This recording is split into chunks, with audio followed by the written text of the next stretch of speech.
दर्शक नमस्कार. BR न्यूजच्या बोला बेधडक या विशेष कार्यक्रमामध्ये आपणा सर्वांचं स्वागत. देशभर लोकसभा निवडणुकीचं वातावरण आहे आणि सोलापुरात देखील राजकीय पक्षांची अशीच तयारी आपल्याला दिसून येते.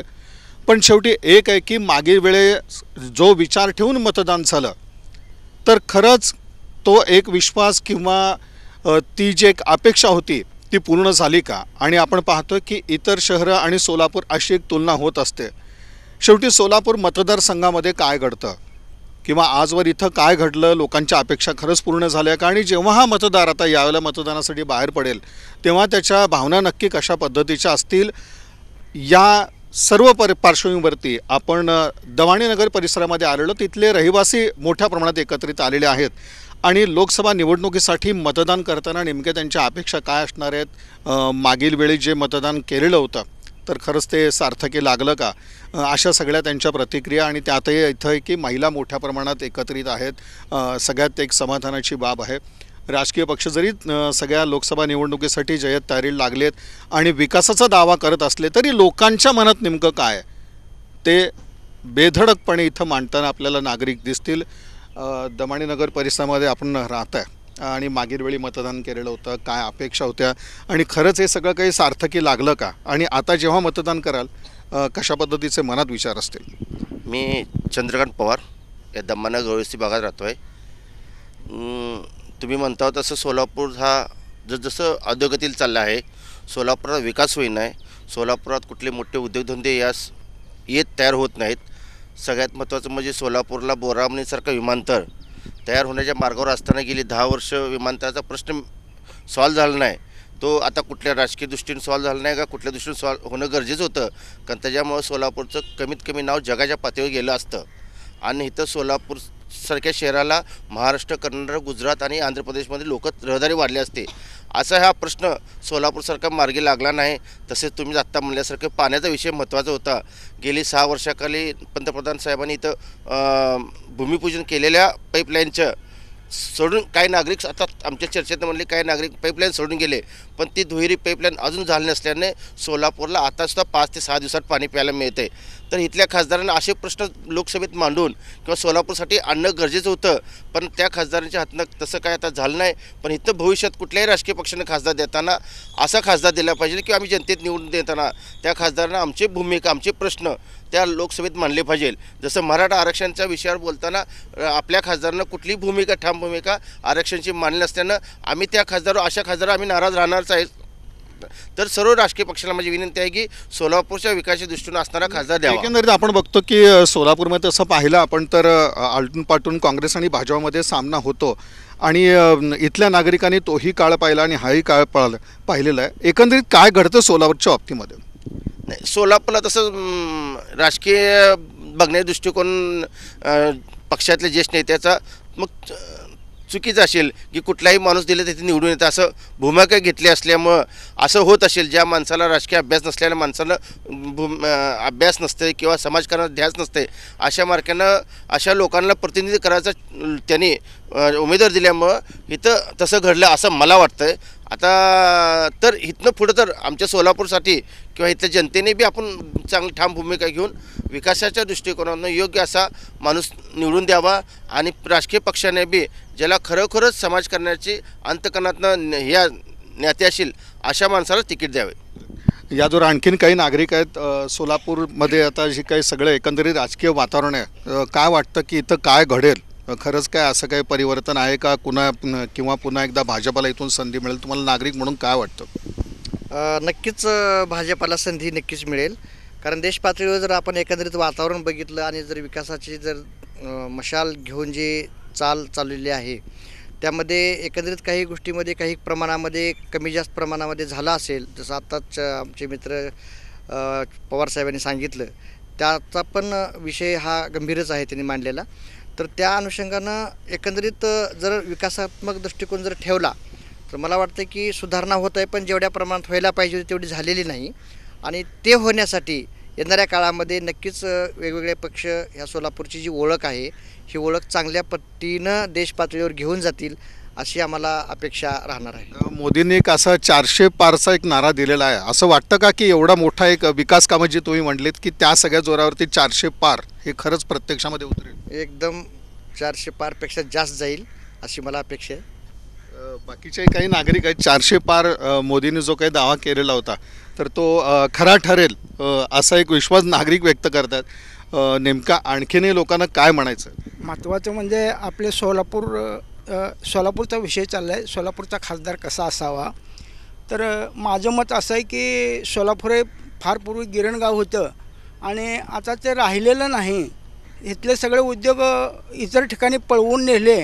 इथलं गव्हर्मेंट पॉलिटेक्निक जे आहे पूर्वी इंजिनिअरिंग कॉलेज होणार होतं तर ते झालेलं नाही.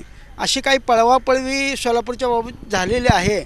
महत्त्वाचा प्रश्न म्हणजे इथली जी बेरोजगारी आहे, तरुण शिकलेली मुलं IT हिचं इंजिनिअरिंग कॉलेजेस खाजगी तत्वावर भरपूर झाली, मात्र इथला शिकलेला बेरोजगार युवक नोकरीसाठी पुणे, मुंबई, बेंगलोर या ठिकाणी किंवा स्थलांतरित होत आहे आणि त्यांचे वृद्ध आईवडील मात्र इथं सोलापुरात राहत आहेत.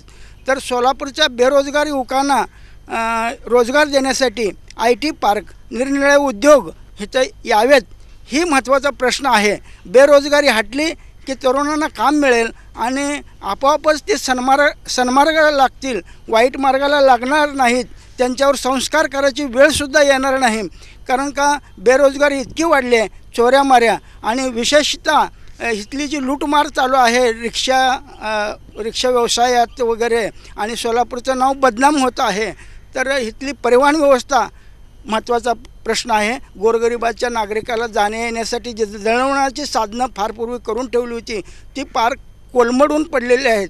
तर ती पूर्ववत कशी होतील असा प्रयत्न करणारा खासदार, ज्याला जनतेचे प्रश्न मुळापासून माहीत आहेत आणि ती सोडवण्याची त्याची प्रामाणिक इच्छा अंतःकरणाचा प्रश्न आहे असा माणूस द्यावा. नक्कीच आपण म्हणजे खासदार कसा असावा तुम्ही म्हणलेलं आहे, पण विद्यमान जे खासदार होते त्यांनी कशा पद्धतींची कार्यपद्धती राहिली त्याबद्दलही आपण म्हणजे सगळ्यात महत्त्वाचं आहे सोलापूर शहराच्या बाबतीत अगदी महत्त्वाचा मुद्दा की जे आपण पहिला वसंत विहार इथले नागरिक होते त्यांनी देखील एक रोजगाराचा प्रश्न मांडला. सोलापूरसाठी रोजगाराचा प्रश्न महत्त्वाचा आहे, पाण्याचा प्रश्न दिसतो आणि आत्ता एक महत्त्वाचा मुद्दा मांडला गेला की सार्वजनिक वाहतूक व्यवस्था ज्याला आपण स्मार्ट सिटी म्हणतो तर त्या स्मार्ट सिटीमध्ये सार्वजनिक वाहतूक व्यवस्था नाही आहे. सोलापूरचं दुर्दैव आहे जे आत्ता नागरिकांनी मांडलं. महिला वर्ग इथं मोठ्या प्रमाणात आहे आणि त्यांचे जे प्रश्न आहेत तर ते देखील आता महत्त्वाचे आहेत. खासदार तुमच्या परिसरामध्ये आले, तुमचे प्रश्न जाणून घेतले, असं काही इथं झालं का?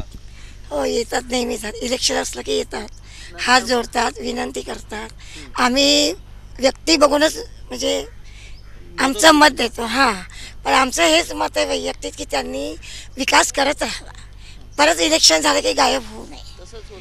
नाही, होतात. आधी सुद्धा तुम्ही मतदान केलं असेल आणि मतदान बरेचदाच होत आहे. आम्ही आहेच की, पण जी अपेक्षा तुमची असते ती अपेक्षा पूर्ण होत आम्ही नाही. अपेक्षा सांगत असतो, ते ऐकत असतात, त्यातनं थोडंफार काम करत पण असतात, पण नंतर मात्र येत नाही. हे महत्त्वाचं आहे. आणि दुसरा माझा मुद्दा आहे, ह्यांनी सांगितलंच एक तर विमानतळाचा. दुसरा IT कंपनी फार जरुरी आहे सोलापुरात. कारण आमची मुलं इंजिनियर होऊन आमच्यापासून दूर चाललेत, पुणे, बॉम्बे, बेंगलोर. मग ती एक गरज आहे. आणि आम्ही रोजगार त्यांना सगळ्यांना इथं दिला तर ते सगळे जवळ एकत्र राहतील ना आमची मुलं पण. त्यासाठी हा एक मुद्दा जरुरी आहे. आणि व्यक्तिगत मत हेच आहे, आमदार कोणत्या पक्षाचा राहू द्या, व्यक्ती चांगली असून कार्य करावं, आमची ही विनंती. काम करणारा पाहिजे. एकदा निवडून आले की पुन्हा येत कोण नाहीत, दाखवत बघत नाहीत, लक्ष देत नाही. बागेच्या आम्ही बोलवलं होतं बागेसाठी तर पुन्हा आलेच नाहीत आणि पण बघितलेच सोलापूर नाहीत. तुम्ही रस्ते बघता आता हां. महिला म्हणल्यानंतर पाण्याचा विषय येतो. पाण्याचा कशा पद्धतीचं काय समाधान आहे या सगळ्या गोष्टीतून काय रस्त्याचं समाधान नाहीच आहे, पाण्याचंच नाही. पाणी येईल त्या दिवशी खूपच यायचं, त्याचं म्हणजे हे नाही, नियोजन नाही नीट. येईन त्या दिवशी 2 वाजेपर्यंत सोडायचं, 5 दिवस सोडायचं नाही असं नाही होईल. 2च तास सोडा पण तुम्ही 2 दिवस आड सोडा असं पाहिजे. पुन्हा शेवटी सिटी बसचाही प्रश्न आहेच आहे. रिक्षावाल्याकडनं नागरिकांची पिळवणूक होतीच आहे. त्याला मीटर नाही, त्याला काही नाही. जेवढे पाहिजे तेवढे तुम्ही करायचं आणि भाडं पाहिजे तसं घ्यायची अशी व्यवस्था सध्या सुरू आहे. सगळ्यात महत्त्वाचं की रस्ते, सार्वजनिक वाहतूक व्यवस्था आणि आपल्याकडं एक आहे सोलापूरच्या बाबतीमध्ये निवडणुका होतात म्हणजे त्या अगदी विधानसभेच्या असतील, लोकसभेच्या असतील व महानगरपालिका. खरं तर पाणी पुरवठ्याचा विषय हा महानगरपालिकेशी निगडीत येतो. पण लोकसभेची जरी निवडणूक असली तरी सोलापूरकरांचा महत्त्वाचा प्रश्न आहे तो पाण्यासाठीचा. आणि समांतर जलवाहिनी हे मृगजळ ठरतं की काय, अशा पद्धतीची परिस्थिती आहे. कारण संथ गतीनं काम चालू आहे आणि निवडणुका येत आहेत जात आहेत, तरी देखील जे पाण्यावरती समाधान आहे ते मात्र दिसून येत नाही. महिला वर्ग आणखी नाही आहे, त्यांचं म्हणणं आहे. हॅलो, हे बरोबर आहे. आता जसा कोरोना झाला तसं इकडं सिटी बस नाही आमच्याकडं. रिक्षाने जरी गेले तर डबल टिबल पैसे मागते ती. त्यासाठी इकडं आमच्याकडे देगाव हे ह्या भागात कामती देगाव ह्या भागात भया चौकात इकडं बसच चालू नाही. बस पण चालू असावी. पण पाणी जे तुम्ही 4-6 दिवसाला पाणी सोडताय, तुम्ही 4 तासच पाणी सोडा, 1 दिवसाआड 2 दिवसाआड सोडा. उन्हाळ्यात आपल्याला पाणी व्यवस्थित चालेल.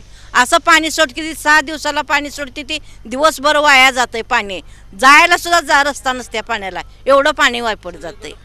सगळे पाईपलाईन फुटलेले आहे. पाण्याचा पण नीट असा वापर करा. तुम्ही जर वेळेवर पाणी नीट सोडलं तर आम्हाला पण नीट वापरता येते. तुम्ही कसंही पाणी सोडलं तर आम्हाला कसंही वापरायला येतंय. बरं, मागच्या वेळेला कुणाला मतदान केलं होतं आणि याला कुणाला करायचा विचार येतो? हे आता आम्ही ठरवणार. आमच्या समोर जे कसं येते ते विचारणारी. तुम्ही आमची कामं केली की आम्ही तुम्हाला मत देणार. आमची जी काय कामं असतील ती तुम्ही करा, आम्ही तुम्हाला मत देऊ. अहो किती वर्ष झालं लक्ष्मी विष्णू बंद पडली आमची, तर त्याचा कुणी सुद्धा कुठल्या पुढाऱ्याने विचार केला नाही. केला का? आम्ही गरीबातली माणसं आहे. आमच्या लक्ष्मीचा कुणी विचार केला का भाऊ? केला का विचार? गरीब लोक आम्ही सगळे. कोणत्या पुढाऱ्याने काय केले लक्ष्मी विष्णूसाठी सांगा. तुम्ही मतं मागायला येता. 5 वर्ष झाले की तुम्ही मतं मागता आम्हाला. कुणी पुढारी असो मला राग येण्याचं कारण का आम्ही गरीब माणसं आहे. मत आलं की आमच्या तुम्ही पाया पडताना आम्ही 5 वर्ष तुमच्या पाया पडायचं, आमची कामं करा म्हणून. अहो होयचं, आम्ही जाऊन तुम्ही आमच्या घरी येऊन पाया पडता, आम्ही कामं करा म्हणून तुमच्या पाया पडतो. असा कुठे न्याय आहे का? तुम्ही आमच्या मताने तुम्ही मोठं होता. मोदी येतील असं वाटतं? हो येतील की, त्यांनी कामं केलेत. मोदींनी पण येतील असं वाटतंय की. हो सर, असंच त्यांनी कामं करत जावं. आणि त्यांनी काय केलेलं आहे, एसटीचं जे केलेलं आहे चार्ज महिलांसाठी 50%, त्याऐवजी 500 रुपये गॅसचं केलं तर खरंच आम्हाला बरं वाटलं. सगळ्यात महत्वाचं कोण जायचं? सगळ्यात महत्वाचा मुद्दा आहे की एसटीला जर तुम्ही तिकीट अर्ध केलं पण त्याच्याऐवजी कोण चाललंय सांगा? घरातली कामं टाकून रोज अर्ध तिकीट आहे असं म्हणून कोण चाललंय? त्यापेक्षा तुम्ही आमच्या खाण्याचा जरी विचार केला असता, 500 रुपयाचा जर गॅस केला असता तर आम्हाला समाधान वाटलं असतं. तुम्ही आम्हाला एसटीचं करून काय उपयोग आहे? रोज काय खर्च घरातला करून, इतर एसटी फुकट आहे, बाकीचा खर्च फुकट आहे का? त्यापेक्षा तुम्ही जर गॅस आम्हाला 500 रुपये जर केला असता तर आम्हाला फायद्याचं झालं असतं. सगळ्यात महत्त्वाचं म्हणजे खरोखर सरकारने विचार करायला हवा की जी महागाई गगनाला भिडलेली आहे त्याच्याविषयी सगळी प्रतिक्रिया होती. एकीकडे आपल्या राज्यामध्ये महिलांसाठी एस टीमध्ये एक निम्मी सवलत देण्यात आली, पण जर गॅस सिलेंडर जर एक 500 रुपयाने जर कमी केलं असतं तर निश्चित समाधान वाटलं असतं. अशा प्रकारची भावना. एस टीला फुकट जायचं आणि रिक्षाला डबल पैसे घालायचं, आणि पुन्हा मध्ये काय खायला आलं तर त्याला टिबल पैसे घालायचं. का तर मोदीने आम्हाला फुकट एस टी दिली. त्यापेक्षा तुम्ही गॅस आम्हाला स्वस्त करा. काय असं स्वस्त करा. वाटतं का ह्या सगळ्या नाही बरोबर आहे. महागाई खूप आहे, सर्वसामान्य लोकांना परवडत नाही. तो विचार करणे जरुरीच आहे. काय आता हे सगळे महिला म्हणून तुम्हाला? हो सगळ्यांना आता सगळं अन्नधान्यांचे पण भाव खूप वाढलेले आहेत, भाज्यांचे पण भाव वाढलेले आहेत. सरस आपल्या गरीब लोकांना ते भाव परवडत नाहीत. आणि मोदीने बाहेरचे हायवे रोडवर वगैरे चांगले केलेले आहेत, पण आतमधून रोड झालेलेच नाहीत. ते रोड चांगले करावे, पाणी सोडावे. आता जे आमचे चांगली सोय करेल त्यांनाच आम्ही मत देणार आहे. पण मागच्या तुम्ही ज्यांना मतदान केलं होतं तुमच्या अपेक्षा पूर्ण झाल्या का? काय वाटतं? नाही झाल्या आमच्या अपेक्षा, काहीच झाले नाही. आता जे आमच्या अपेक्षा पूर्ण करतील त्यांनाच आम्ही मत देणार आहे.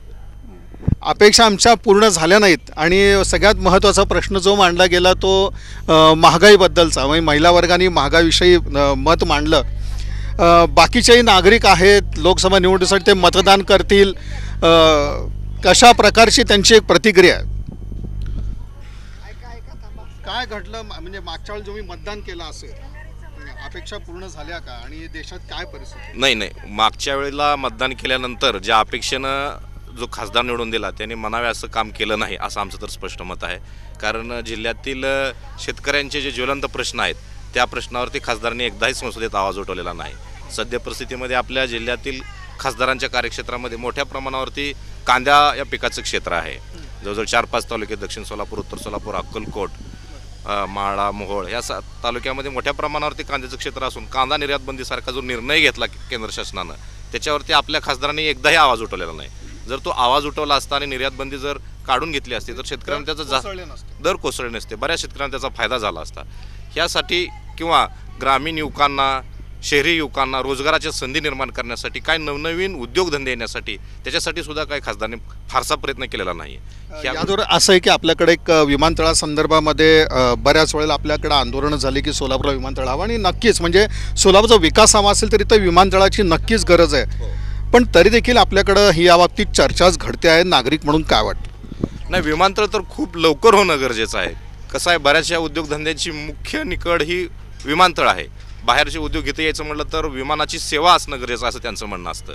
मग विमानतळ किंवा एक प्राथमिक गरज म्हणून जर या खासदारांनी प्राधान्यानं ते काम मार्गी लावलं तर बरेचसे उद्योग येतील, IT पार्क येतील, इथल्या ग्रामीण रोजगार भेटेल, चांगला युवकांना रोजगार भेटेल आणि युवकांचं स्थलांतर जे आहे, बरेचसे युवक पुण्याला जातात, मुंबईला जातात किंवा बेंगलोरला जातात, हैदराबादला जातात, ते स्थलांतर थांबेल. मागाशी ज्या मावशींनी सांगितलं की त्यांची मुलं इथं राहत नाहीत, ही जी समस्या आहे म्हणजे पॅरेंट्स एकटे पडण्याची समस्या सोलापूरमध्ये खूप मोठी व्हायला लागली आहे. कारण मुलं रोजगारासाठी बाहेर जात आहेत, रोजगाराच्या संधीच नाहीत. हा मोठा मुद्दा उचलून खासदारांनी याच्यावरती कार्य करणं गरजेचं आहे. असा युवकांचा एखादा खासदार जर सोलापूरला मिळाला तर त्या मला वाटतं पुढं भविष्यात चांगलं काम होऊ शकेल. कुठल्याही पक्षाने याच्यावरती विचार करावा आणि एखादा युवा खासदार इथं द्यावा अशी आमची अपेक्षा आहे. युवा खासदार हवा आणि लोकांचे प्रश्न जाणून घेणारा लोकप्रतिनिधी हवा. कारण विकासाचे सगळे मुद्दे आहेत, रोजगाराचा विषय आहे सगळा. तर एकंदरीत हे सगळं होत असताना भाजपानं मात्र सांगितलं की 400 पार ही जी एक खात्री भाजपाची आहे तर ती खऱ्या अर्थानं प्रत्यक्षात उतरते. कारण जो नारा देण्यात आला आहे 400 पार, मोदींनी म्हटलं की 400 पार, ही शक्यता आहे का? ही शक्यता मला तर आता दिसते, परंतु कारण काय असेल त्याचं? म्हणजे कोणती महत्त्वाची कामं झाली असतील किंवा एक मतदार म्हणून काय वाटतं की मोदी परत हवेत? मोदी सरकारच्या काळामध्ये केंद्रीय पातळीवर जे काही प्रश्न होते ते महत्त्वाचे प्रश्न बऱ्यापैकी मार्गी लागले. आता सर्व समाजाच्या दृष्टीनं श्रीराम मंदिराचा जो प्रश्न होता, जो महत्त्वाचा आणि जो आपल्या इमोशनॅलिटीचा विषय आहे असं म्हटलं तर वावगं ठरणार नाही, तो विषयही मोदी सरकारच्या काळामध्ये चांगल्या प्रमाणात मार्गी लागला आणि त्यामुळं मोदी सरकार हे निश्चित बसेल. परंतु सोलापूरच्या बाबतीत जर बोलायचं म्हटलं तर गेली 10 वर्षे आपण पाहतोय, पहिले त्याच्या आधीचे 5 वर्षाचे खासदार असतील आणि नंतर आताचे खासदार असतील, राजकीय आपण भाष्य करणं या ठिकाणी योग्य नाही माझ्यासारख्या माणसांनी. परंतु पाहिलं तर ते सर्वसामान्य माणसातून निवडून गेले असतानासुद्धा सर्वसामान्य माणसासाठी ते कितीपर्यंत पोचले.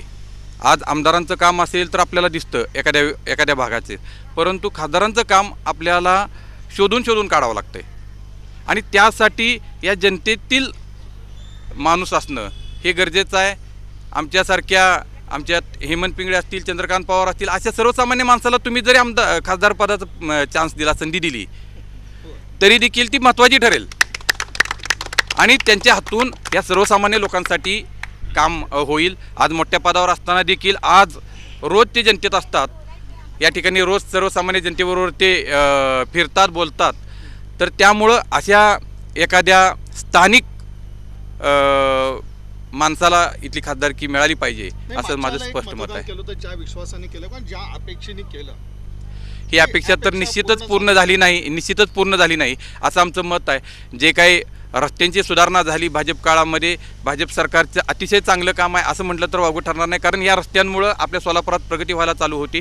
सोलापुरामध्ये काय इंडस्ट्रीज येतील किंवा आता मध्यंतरी एक उद्घाटन झालं, आता ते का मार्गी लागलं नाही काय माहीत नाही.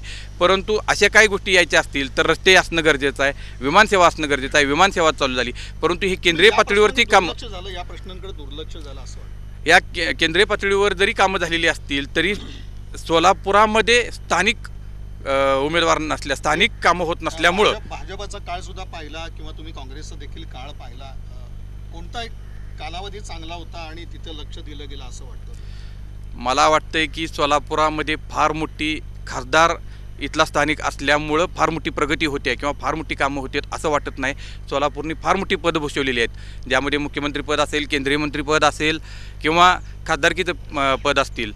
परंतु स्थानिक सोलापूरकरांचा जो बेरोजगारीचा प्रश्न आहे, पाण्याचा प्रश्न आहे, तो अजूनही मिटलेला नाही आहे. आणि जोपर्यंत बेरोजगारी संपत नाही तोपर्यंत हे सोलापूर सुधारणार नाही असं माझं स्पष्ट मत आहे. दमाणे नगर परिसरामध्ये आपण आहोत आणि बोला बेधडक हा सगळा कार्यक्रम, याच्यामध्ये महिला वर्गाची एक लक्षणीय उपस्थिती होती. आणखीनही असं आहे की महिला वर्गाला आणखीनही आपली एक बाजू मांडायची, आपले प्रश्न मांडायचे आहेत. काय म्हणणं आहे? म्हणणं आहे शेतकरीसाठी काहीतरी करायला पाहिजे. शेतकरी मजुरी एवढं वाढले ती 400-500 नाही ते बाया येत नाही. मग आता भाव आहे 6,000 कांद्याचं, परत 2 दिवसात 2,000मध्ये बाहेर पाठवायचं बंद करते ती 2,400वर येते. आता लसूण आहे 200 रुपये पाव किलो. अजून 4 दिवस घाईघाईनं सगळं काढू दे शेतकरी, मग 10 रुपयाला भाव पाडते. ते भाव ठाम ठेवायला पाहिजे, शेतकरी मरते ती.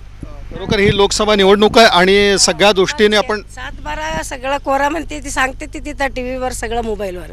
इथं काय करत नाही. लाईट बिलचं सोय किती वाढलंय आणि शेतकऱ्याला काय परवडत नाही. शेतकरीसाठी लक्ष द्यावं. लोकसभा निवडणुकीसाठी सर्व व्यापक असे हे प्रश्न अशा पद्धतीचे आहेत आणि भाजपाचा काळ होता, विकासाचे नारे दिले गेले, पण प्रत्यक्षामध्ये लोक एकाच गोष्टीवरती बोलत आहेत की ज्या अपेक्षा होत्या त्या काही पूर्ण झाल्या नाहीत. हेमंत पिंगळे साहेब आहेत आणि ते भाजपाचे पदाधिकारी आहेत, त्यांच्याकडनंच आता जाणून घ्यावं की लोकांच्या ज्या अपेक्षा आहेत. लोक म्हणतात की खरंच काही समाधानकारक असं चित्र आमचं राहिलेलं नाही आहे आणि तरी देखील एक दुसरीकडे विश्वास असा की 400 पार हे शक्य आहे असं म्हणणं आहे. बरोबर आहे आपलं म्हणणं. 400 पार मतदान करत असताना लोकसभेची निवडणूक हे देशाच्या पातळीवरच्या प्रश्नाचा विचार करून लोक मतदान करत असतात. विकासाच्या दृष्टीनं जर बघायचं झालं तर सोलापुरात जो विकास झाला आहे, आता प्रत्यक्ष अनेक लोकांनी खासदारांकडनं मोठ्या अपेक्षा लोकांच्या होत्या पण घडलं नाही असं त्यांचं म्हणणं. स्मार्ट सिटीच्या माध्यमातून सोलापूरचा जो विकास झाला तो स्मार्ट सिटीचा जी योजना होती ती केंद्राचीच योजना आहे. मग केंद्राची योजना कुठला स्थानिक नगरसेवक किंवा आमदार आणत नाही, तो खासदाराच्या माध्यमातून सुद्धा होत असतो. जे अन्न, निवारा, वस्त्र हे प्रमुख गरजा ज्या लोकांच्या आहेत. आपणच परवा 30,000 घरकुलांचं वाटप जे झालं पंतप्रधान मोदींच्या हस्ते, ही सुद्धा केंद्र सरकारचीच योजना आहे. पाण्याची जी सोय आपल्याला व्हायला पाहिजे होती, जी दुहेरी पाईपलाईन मध्ये काही तांत्रिक अडचणीमुळं थोडा उशीर झाला, पण त्या दुहेरी पाईपलाईनचे सुद्धा काम आता प्रगतीपथावर आहे. आणि आपल्याला आठवत असेल की परवा 300 कोटी ॲडिशनल त्याला जे फंड्स दिलेलं आहे ते सुद्धा आपल्याला या पाईपलाईनसाठी मिळालेलं आहे. बेरोजगारी आणि जे विषय आहे त्याला कसं आहे, शेतीचा विषय सुद्धा आता महिला वर्गाने मांडला की शेतकऱ्यांकडे ह्या सरकारचं लक्ष असायला पाहिजे. शेतकऱ्यांकडं लक्ष असणं हे अत्यंत गरजेचं आहे. आपली इकॉनॉमी ॲग्रिकल्चर बेस इकॉनॉमी आहे. 70% लोक आपल्या शेतीवर अवलंबून आहे आणि शेती ह्या निसर्गाच्या वर अवलंबून असल्यामुळे त्याला अनेक वेळा शेतकऱ्यांना त्याचा मोठा फटका बसतो. पण केंद्राने शेतकऱ्यांना समोर ठेवून ज्यांचे कधी आपल्या अवकाळी पावसामुळं कधी निसर्गामुळं त्यांचं नुकसान होऊ नये म्हणून प्रत्येकाला 6,000 रुपये वर्षाला मला वाटतं आहे त्यांच्या खात्यात जमा होतात. जे पूर्वी युरिया असेल अनेक खत असतील त्याचा काळा बाजार व्हायचा, तो काळा बाजार रोखण्यासाठी केंद्र सरकारने नीम कोटेड युरिया आणला, जेणेकरून आपल्या शेतकऱ्यांना तो युरिया त्यांच्यापर्यंत पोचला पाहिजे. ठिबक सिंचन योजनेसाठी अनुदान मोठ्या प्रमाणात दिलं जातं. आज शेतीसुद्धा टेक्निकल व्हावं लागलं आहे. शेतीसुद्धा आपण जर प्रगती करायची असेल तर पारंपरिक शेती करून चालत नाही. इस्रायलसारखा देश ज्यामध्ये आपल्या इथं जेवढा पाऊस वाहून जातो त्याच्यापेक्षा कमी पाऊस तिथं पडतो, तरीसुद्धा ते टेक्नॉलॉजीमध्ये ॲडव्हान्स झाल्यामुळे त्याची शेतीची प्रगती झाली. आज आपल्याकडे ठिबक सिंचन असेल, तुषार सिंचन, हे सगळं बरोबर. विमानतळासारखा प्रश्न सुटत नाही, स्मार्ट सिटीमधनं लोकांच्या अपेक्षा पूर्ण होत नाही, पाण्यासारखा प्रश्न आहे, दरवेळेला निवडणूक त्याच एका मुद्द्यावरती होत असते. एवढी सगळी राज्यात देशात सगळीकडे सत्ता आणि लोकांच्या नशिबी मात्र हे असं का होतं? नाही कसं आहे, प्रगतीला कुठलाही पुढे काय घडलं नाही. काम चालू आहे ना, विमानतळाचं काम चालू आहे. आता विमानतळाचं काम चालू पवार साहेब त्याच्यावरती नाही कसं आहे, विरोधक विरोधक असलाच पाहिजे. विरोधक असल्याशिवाय सत्ताधाऱ्यांना सुद्धा वचक बसत नसतं. पण विरोधकांनी विरोधकाची भूमिका मांडावी आणि सत्ताधाऱ्यांनी आपलं प्रगतीचं काम करावं. साहेब, भाजप आणखीनही आपला उमेदवार जाहीर करू शकत नाही, काय अडचण आणि काय वाटतं की कोण भाजपचा उमेदवार असेल? आता अगदी थेट तुम्हाला असं विचारणंच आहे. नाही, भाजपचा उमेदवार बघा कसं आहे. आता अनेक लोकांनी आता तरुण पिढीची अपेक्षा केली. बहुतेक तरुण पिढीला संधी मिळेल असं मला वाटतं. नक्की म्हणजे आपले विद्यमान खासदार पुन्हा नसतील? नाही, मी अपेक्षा लोकांच्या आहेत की बहुतेक तरुण पिढीला सुद्धा मिळू शकतं. कशा प्रकारचा विश्वास आहे सोलापूर मतदारसंघात तुम्हाला? सोलापूर माढा दोन्ही मतदारसंघाबाबत तुम्हाला कसा विश्वास आहे? दोन्ही मतदारसंघ भारतीय जनता पार्टी मोठ्या प्रमाणात यश मिळवणार हे निश्चित आहे. पिंगळे साहेबांनी आता हे सगळे विकासाचे दावे केले आणि दुसऱ्या बाजूला एक विश्वास देखील व्यक्त केला की दोन्ही ज्या जागा आहेत सोलापूर आणि माढा तर भाजप बहुमताने जिंकेल असा विश्वासही व्यक्त केला आणि विकासावरती ते भरभरून बोलले. पिंगळे साहेब जे बोलले विकासाबद्दल पटणार आहे का ह्या सगळ्या? पिंगळे साहेब बोलले पटतील आम्हाला, पण आमचे 5 वर्षे मागचे बनसोडे साहेबाचे हे गुत्त्यावरच गेले आणि आता सिद्धेश्वर महाराज पूजा पाठ यांची ताटच बघायची वाट बघायची पाळी आली आतापर्यंत. सोलापूरचा तर कुठलाच विकास केला नाही या लोकांनी. त्याचा प्रश्न नाही आहे. काय होत्या तुमच्या? IT पार्क महागच यायला पाहिजे होतं 5-10 वर्षाखाली, त्याचा पत्त्या नाही अजून. आम्ही मोदीला बघून मग ते टाकतो, तुम्ही दारू इथं आणून ठेवताव. मग कुठले मोदीचं काय लक्ष आहे मग सोलापूर जिल्ह्यावर? आणि आमचा मराठा प्रश्नाचा विषयच ह्या लोकांनी मिटवला नाही.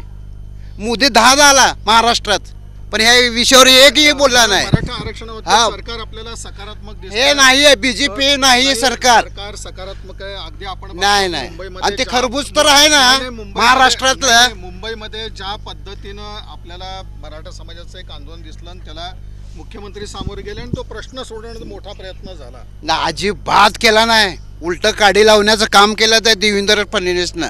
नक्की आता बारकी नागरिक आहेत आणखी? सोलापूरला खासदार कोण आहे हेच माहीत नाही. ह्या 5 वर्षात लोकसभेमध्ये कधी लक्षवेधी तर मांडलीच नाही आणि शिवाय त्यांचा ठाव ठिकाणा पण नसतंय आणि ग्राउंड लेवलला तर लांबच राहिल्या ह्या गोष्टी. ठीक आहे, आम्हाला काय राजकारणात पडत नाही. 400 पार म्हणता तुम्ही काय, पण मूलभूत गरजा 400 पार तुम्ही म्हणता, पण 400 पार म्हणता, पण इतर पक्षातले लोक तुम्ही घेता. मग 400 काय 500 पार असू द्या, आम्हाला आनंद आहे. काय ते विषय नाही आम्हाला. पण मूलभूत सिव्हिलचं CT स्कॅन बंद आहे. सामान्य माणसाचं शस्त्रक्रिया असते, त्याच्यासाठी कधी लोकप्रतिनिधी येत नाही. काय फक्त मतदानच्या वेळेला यायचं, पाया पडायचं, झालं. त्याच्यानंतर पुन्हा कधीच यायचं नाही. भाजपचा काळ, काँग्रेसचा काळ हे सगळं बघितलं, काय फरक वाटतो या सगळ्या गोष्टी? अहो, त्या शिवले गेले तर बाबा मिस्त्री मदत करते लोकांना. नगरसेवक तुम्हाला म्हणतो. एक मिनिट साहेब, लोकप्रतिनिधीचं काम आहे ह्या लोकांचं. सामान्य लोकांना काय तर तिथं गेलं बाबा 4 नंबर खिडकी कुठं आहे, 8 नंबर कुठं आहे, आणि काय जे शस्त्रक्रिया असले तरी टाळाटाळ करतात सिव्हिलचे लोक. मग त्यावेळी लोकप्रतिनिधीकडे गेलं तर लोकप्रतिनिधी म्हणतात तिकडं जा, इकडं जा, झालं. आम्ही निवडून दिलो का? एवढ्यासाठी दिलो का? पाण्याचा प्रश्न आहे, आरोग्याचा प्रश्न, पाण्याचा प्रश्न, हे सगळे आहेत. याचबरोबर सगळ्या पक्षांतराच्या बाबतीमध्ये मुद्दा मांडला गेला. जी पक्षांतर होत आहेत, मूळ पक्ष सोडून इतर पक्षात जाण्याचं, आणि याचबरोबर आणखीन एक होतं की नेत्यांचं, म्हणजे आता एक भाजपचे आपले पिंगळे साहेब इथं आहेत, त्यांनी व्यवस्थित मुद्देसूद असं एकंदरीत विकासाची भूमिका त्यांनी मांडली. पण आपल्याला वरती राज्य पातळीवर आपल्याला असं दिसतं की बोलताना कुठलंही तारतम्य बाळगलं जात नाही. हे महाराष्ट्रातलं काय चित्र आहे? काय चित्र म्हणलं? हे BJPचं चित्र आहे. काँग्रेसमधला माणूस आता अशोक चव्हाणला बोलले, उद्धव ठाकरेची सेना एकनाथ शिंदेला घेऊन बरखास्त केले, शरद पवारपासून अजितदादाला आणले, राष्ट्रवादी संपवले. आता काय यांचा एकच नारा आहे BJPचा, सगळे पक्ष हटाव, BJP जगाव. सगळ्यात महत्त्वाचं, सगळे पक्ष हटाव आणि BJP बचाव. पवारसाहेब आत्ता म्हणजे पिंगळे साहेबांनी बोलणं, विकासाचे सगळे आता मुद्दे त्यांनी मांडले. सोलापूरकडे पाहिल्यानंतर पिंगळे साहेब जे बोलले ते वास्तव वाटतं? नाही, अजिबात नाही. कारण भाजपने गेल्या 10 वर्षात सोलापूर शहराची औद्योगिक झाली आहे. लोकसंख्या उलट प्रत्येक शहराची वाढत असताना सोलापूर शहराची लोकसंख्या घटली आहे. हे प्रामुख्याने त्यांनी सांगायचं विसरले. आणि आत्ताच इतर नागरिकांना म्हणल्याप्रमाणे की तुम्ही 400 पार करत जात असताना दुसऱ्या पक्षातले उमेदवार घेतला. आज राज्यसभेला 4 तुम्ही उमेदवार डिक्लेअर केला, 4 पैकी 1 उमेदवार तुमचा आहे, 3 काँग्रेसचे उमेदवार आहेत. मग तुम्ही 400 अन्य पक्षातले लोक भाजपकडे आकृष्ट का होत आहेत? मूळ पक्ष सगळे काल एक सोडला जातोय सगळे आपले काल दिवे मराठी आणि भाजपकडे येत आहेत. त्याचे कारण नाही त्याची कारण तीच तरी सर ईडीची भीती, सीबीआयची भीती, चौकशीची भीती दाखवून आणि त्यांनी ब्लॅकमेलिंग करून करत आहेत. आज शेतकऱ्यासाठी किती संवेदनशील आहे. पंजाबचे शेतकरी हरियाणात येऊन थांबलेत, त्यांच्यावर अश्रूधूर मारा होत आहेत. महाराष्ट्रात शेतकऱ्याचा कांदा व्यापार कुठल्याही सरकारच्या काळामध्ये अशी आंदोलन होत असतात, पण त्याला समोर जाण्याची ताकद काँग्रेसमध्ये होते. भाजपचं कुठल्याही समोर जात नाही. तुमच्यासमोर पत्रकार मीडियासमोर कधीही पंतप्रधान मोदी साहेबांनी 10 वर्षात आलेत का? नाहीत. आणि ह्यांनी कसं तुम्ही सरकार म्हणजे लोकांमध्ये जाणार?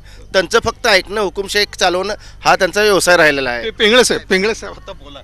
म्हणजे आता एवढं सगळं तुमच्यासमोर बोलणं झालं, मराठा आरक्षणाचा विषय झाला, शेतकरी प्रश्न झाले, प्रामुख्याने मराठा आरक्षणाचा जो विषय आहे तो मला वाटतं बऱ्यापैकी मार्गाला लागलेला आहे. आणि मीही पक्ष बाजूला ठेवून मराठा आरक्षण देणं अत्यंत गरजेचं आहे.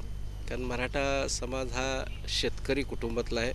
प्रामुख्याने शेती त्यांचा व्यवसाय आहे आणि शेती आता निसर्गावर अवलंबून आहे. पूर्वी शेतकरी 100 एकरचा शेतकरी होता, तो 2 एकरावर आला आहे.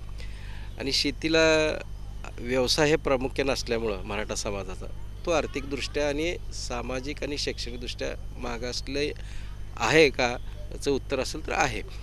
तर सरकारही सकारात्मक त्याच्याबद्दल आहे. सरकारही त्याच्याबद्दल प्रयत्न करत आहे. आणि काही टेक्निकल बाजू असतील. कसं आहे, एखादं आरक्षण आपल्याला घ्यायचं असेल किंवा मिळायचं असेल तर सरकारने त्याच्यामध्ये अनेक बाजू तपासून त्यात निर्णय घेत असतात.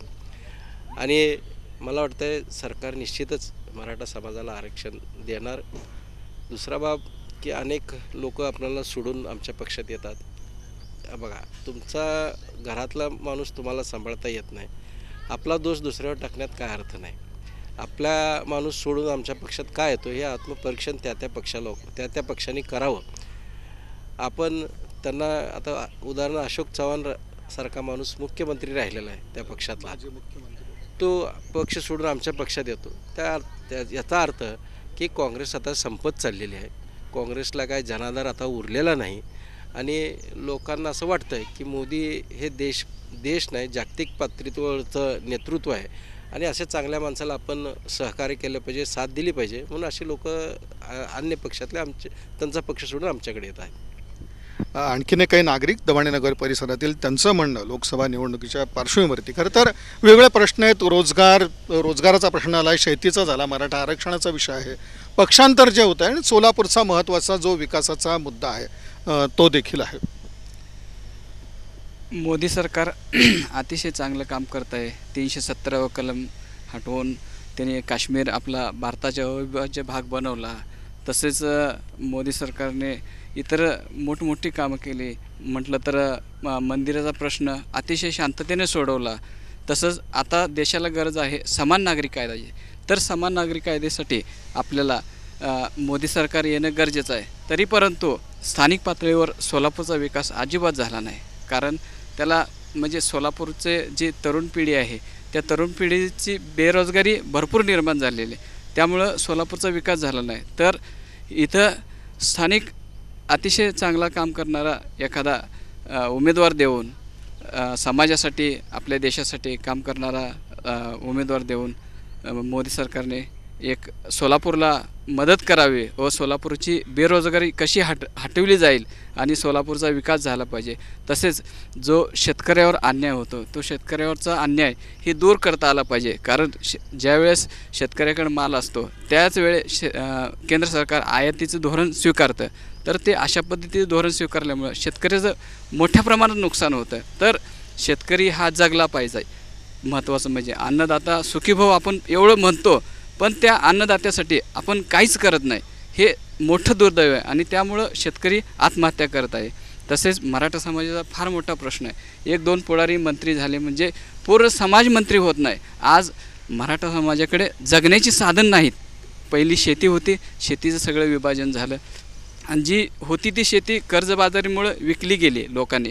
त्यामुळं सगळ्यात जास्ती आत्महत्या ही मराठा समाजात होत आहे. शेतकरी हा मराठा समाज आहे आणि त्यासाठी सरकारने आरक्षण हे गरजेचं आहे, परंतु त्यासाठी सरकार दिल्यासारखे करतं आहे परंतु देत नाही. नक्कीच म्हणजे देश पातळीवरती जर राष्ट्रीय पातळीवर आपण पाहायला गेल्यानंतर मोदी सरकारचं एक प्रभावी काम आपल्याला दिसून येतं, पण स्थानिक पातळीवर मुद्दा हाच आला की जो विकासाचा जो एक लक्ष विकासाकडे होतं तो विकास प्रत्यक्षामध्ये उतरला नाही. आपण बघतोय खरं म्हणजे सोलापूरच्या हद्दीमध्ये कुठलाही पक्ष सत्तेत किंवा लोकप्रतिनिधीतलं कुठल्याही पक्षाचा असेल तरी लोकांच्या अपेक्षा ज्या आहेत त्या अजूनही आपण बघतो की विषय पाणी पुरवठ्यासारखा येतो, सार्वजनिक वाहतूक व्यवस्थेचा येतो प्रश्न. हेच ते प्रश्न कायम का राहतात? भाजप सरकार हे, मी भाजपचं कट्टर समर्थक आहे. भाजपनं जे आत्तापर्यंत कामं केले, मी सामान्य माणूस आहे, हे बार्शी रोड, तुळजापूर रोड, हे मंगळ रोड, तुम्ही मी या काळात भाजपच्या काळात बघतो, काँग्रेसच्या काळात एवढे मोठे विकास झाले नाहीत. भाजपनं कामं केले, पण भाजपचं एक चुकतं आहे की बाहेरचे पक्ष फोडा. स्वतःचा पक्ष मोठा आहे ना, ईडी लावा त्याच्यावर, काँग्रेसचा ईडी लावा, त्याला सजा द्या, त्याला भीती दाखवायची, त्याला आत घ्यायचं. काय गरज आहे? पक्ष मोठा आहे तुझा, तू 400 पुढे जाऊ शकतो पण चुकीचे कामं करू नको. तू येऊ शकतो 400 पुढे जाऊ शकतो पण काय चौकीचं समर्थन गुंड आहे, घ्या त्याला लोकांवर दबावा ना, हे मतदान घ्या. काय गरज आहे? सत्य आहे ते सत्य दाखवा. भाजप सरकारनं जे कामं केले त्या कामावर निवडून येऊ शकतो. 370 कलम आहे, राम मंदिर बांधले, 500 वर्षाचं जुनं पडक मंदिर नव्हतं, बांधलं, विकास कामं झाले, ह्या येऊ शकतो. ह्याचा पक्षफोडाचं काय गरज नाही, पक्षफोडाची स्वतः स्ट्रॉंग आहे. काय गरज आहे? आरक्षण मनोज जरंगे, आज जर त्याला काय झालं, ते एक मराठा आहे मी, तर मनोज जरंगे ज्याला सांगेन मी त्याला मतदान करणार आहे. भाजपचा आहे पण मनोज जरंगेला जर काय झालं, माझा मराठा समाज. आपल्याला दिसतं की आजवरच्या कुठल्याही सरकारने मराठा आरक्षणाचा विषय जो आहे तो कुठंच मार्गी लावला नाही. पण आपण बघतो की मुख्यमंत्री एकनाथ शिंदे हे स्वतः त्यासाठी आग्रही आहेत आणि चांगल्या पद्धतीनं हा प्रश्न ह्या सरकारने हाताळला आहे. आणि खास करून उपमुख्यमंत्री देवेंद्र फडणवीस हे सुरुवातीपासून मराठा आरक्षणाच्या बाजूनच राहिले. असं एकंदरीत सगळं असताना परिस्थिती कसं आहे माहिती आहे का, ह्याने मराठाच्या बाजूने आहे म्हणून दाखवतात, मराठा समाज मोठा आहे, ह्याला मतं विभागायचेच नाही ते. आणि आतनं काय करते ते छगन भुजबळ सांगते ते असं बोल तसं बोल. त्या छगन भुजबळला मंत्रिपदाचं छगन भुजबळ, तुझं व्यासपीठ आहे ना वेगळं, दे राजीनामा घे, जंगीर पाटलासाठी उपोषण कर, उपाशी राहू शकतो का उपाशी? लोकसभा निवडणुकीसाठी कोणते प्रश्न महत्त्वाचे? लोकसभेसाठी बघा सोलापूरची कामं व्यवस्थित चाललेले आहेत. थोडेफार भाजपचं काय गुंडांना घ्यायचं आणि त्यांना तिकीट द्यायचं, हे काम भाजपमध्ये कितीतरी लोक आहेत की वर्षानुवर्ष पडलेत, त्यांना तिकीट द्या. बाहेरचे घ्यायचं, त्यांना तिकीट द्यायचं. अशोक चव्हाणला घ्यायची गरज नाही, लावा आदर्श घोटाळा, लावा सजा द्या त्यांना. उलटं 400च्या पुढं जाईल. तुम्ही त्यांना घेऊन पक्ष मोठा करू नका, तुमच्यातल्या लोकांना मोठं करा, पक्ष मोठं करा. गाव गुंडांना तुम्ही संधी देऊ नका तिकिटाची.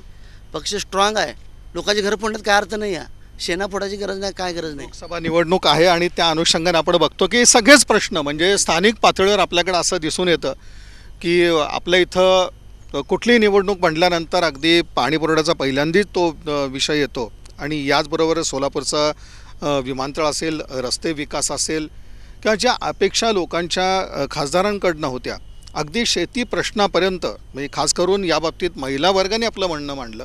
आणि महत्त्वाचा आणखीन एक प्रश्न की तो रोजगाराचा.